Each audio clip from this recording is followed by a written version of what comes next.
saya ucapkan terima kasih. Ada Ketua Surya NU Provinsi Jawa Barat, Kiai Haji Abun Bunyamin. Kemudian ada dosen yang kontroversial pada saya jadi bupati, mau nemenin saya. Dan saya angkat waktu itu menjadi tim kebangsaan. Profesor, nih ada, sekarang jadi pengurus. Pak Samuh, terima kasih. Terima kasih.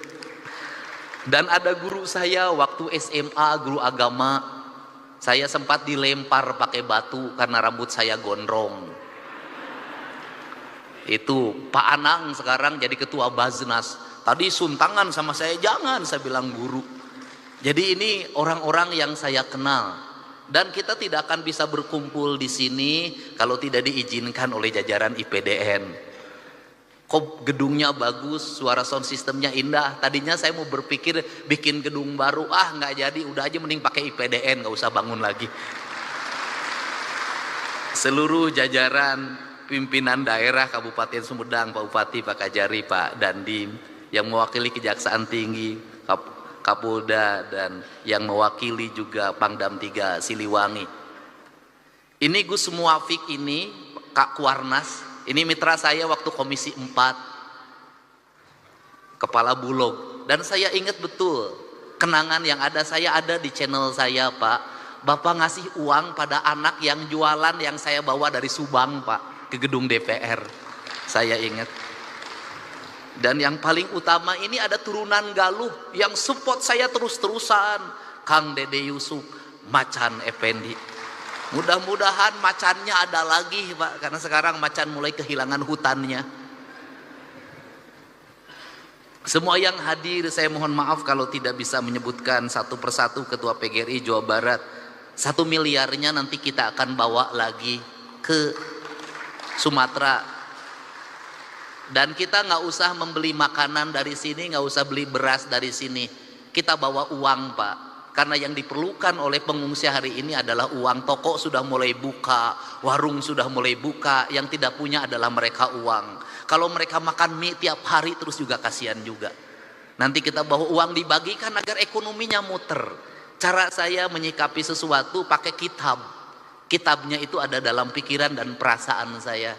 Saya selalu meyakini bahwa bisikan yang terbaik dalam hidup itu adalah bisikan hati yang terjaga dari puasa. Itu prinsip. Saya nangis, Pak. Kenapa saya nangis?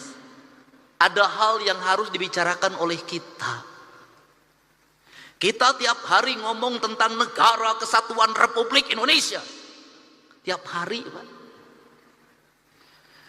Negara Kesatuan Republik Indonesia. Negara Kesatuan. Negara Kesatuan itu negara yang bersatu.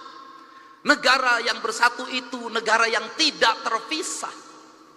Dalam kerangka pemahaman Gus Muafik ada 2 hal di situ. Ada Tuhan ketika tunggal, ada Tuhan ketika jamak. Tuhan ketika tunggal disebutnya imanensi, dan Tuhan ketika jamak disebutnya transendensi. Ritualitas kita sudah sangat taat orang Indonesia terhadap ritualitas. Umroh ngantri, haji ngantri, luar biasa ritualitas kita. Masjid terbangun di mana-mana dengan indah. Tetapi ada 2 hal yang hilang, tercerabut dalam tradisi agama kita adalah kita mencintai Tuhan tapi lupa terhadap hukum Tuhan. Hukum Tuhan yang benar, yang tidak perlu ditafsirkan, yang tidak melahirkan mazhab, yang tidak melahirkan kelompok, yang tidak melahirkan ormas adalah hukum alam. Hukum matahari tidak akan pernah berubah, hukum tanah tidak akan pernah berubah, hukumnya air tidak akan berubah, hukumnya udara tidak akan pernah berubah. Tidak perlu pakai tafsir. Karena tidak perlu pakai tafsir, dalam pandangan saya mencintai Allah berarti tunduk dan patuh pada apa yang ditentukan oleh Allah. Ketundukan dan kepatuhan kita pada apa yang ditentukan oleh Allah adalah ketundukan dan kepatuhan kita pada kausalitas, pada sebab akibat, pada hukum alam, hukum yang universal, yang di seluruh negara sama itu hukumnya.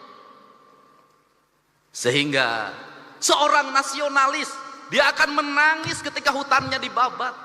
Seorang nasionalis, dia akan menangis ketika hulu-hulu sungainya diuruk. Seorang nasionalis, dia akan menangis ketika mata airnya makin mengering.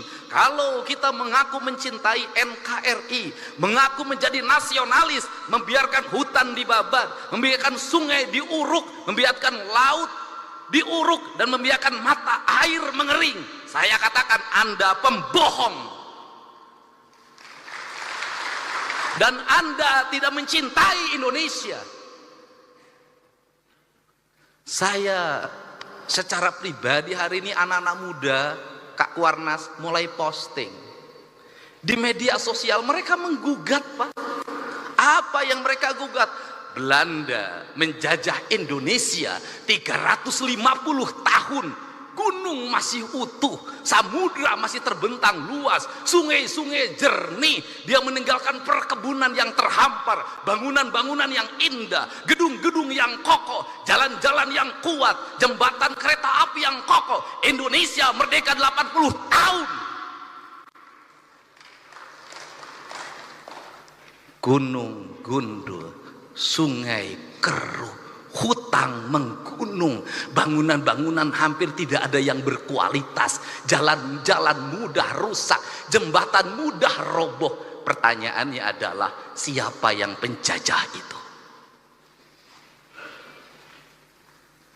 Ini kesadaran mungkin tidak layak diomongin sama gubernur, tapi saya mewakili hati nurani saya yang selalu ingin saya ungkapkan dimanapun. Kenapa? Ini problem bangsa, Pak. Dan kebiasaan kita ini adalah ketika bencana kita ribut melakukan perbaikan, tapi nanti ketika sudah musim kemarau lagi lupa lagi, berbuat lagi. Kenapa saya ngomong begini? Saya punya hitungan ekonomi.